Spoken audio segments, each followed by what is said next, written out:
The Cedar Park City Council had a virtual candidate forum that introduced those running for mayor and council seats 2, 4, and 6. In the forum sponsored by the Chamber of Commerce, the candidates discussed topics ranging from policing, the local economy, and abortion. CPHS News reporter Iliana Tangarova joins us with the details. Thanks, Abby. A few arguments and some shade at current City Council member Tim Kelly were among the things that happened in the forum last night. The candidates running for mayor are incumbent Mayor Corbin Van Arsdale and challenger Jim Richardson. Van Arsdale is a candidate who says he's willing to put differences aside and work with people of all parties. Richardson emphasized his willingness to work with the police, small businesses, and other people to help improve Cedar Park. The candidates running for Place 2 are incumbent Mel Kirkland and Bob Cornelius, and the candidates running for Place 4 are Eric Boyce and Jim Penniman-Morin. Finally, the candidates running for Place 6 are Heather Jeffs and incumbent Dorian Chavez. When asked about important qualities that council members need to have to play a part of the community, Mayor Van Arsdale took a jab at controversial City Council member Tim Kelly. We ought to be able to listen to all our residents, not just some of our. As opposing candidate for mayor, Richardson was asked about the qualifications that he would look for in a board member. I think number one would be length of time living in Cedar Park, because we want people volunteering that know the city and know the citizens and the residents and understand the values of Cedar Park. Kirkland, candidate for Place 2, says he believes diversity is important in our community. I think it's important that we diversify our community by adding more businesses to the city, bringing more people into the city during the day, as well as allowing people who live locally to maybe get those jobs and have much shorter commutes than what they're used to.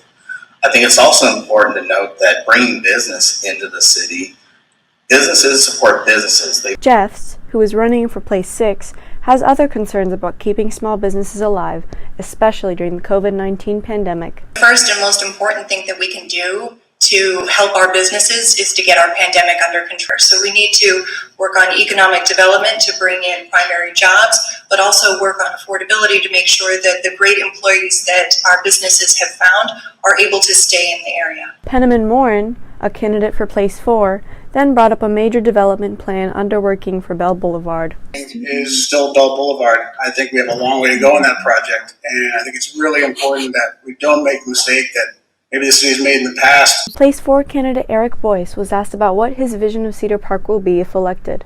I think we need to really focus on really what the best interests are of the citizens, and make sure that they're a part of the process, and make sure that they're involved in the process, and make sure that we communicate well. The final topics include 2 national and controversial issues, including abortion and mask wearing. You have to listen with intent. You have to not attack or threaten or vilify someone who has a different opinion than you. To which Cornelius answered, I'm trying not to laugh because the mayor keeps blocking a lot of proposals that the citizens want to bring before the council, and he won't let them even be on the agenda. I'm pro-life. There's a pro-life ordinance that's out there that we've asked to be on the agenda. There's a lot of things we've asked to be on the agenda and you keep blocking. So who are you listening to? My opponent closed the city council meetings because he's afraid of people that carry guns. So he doesn't believe in your Second Amendment right to open carry.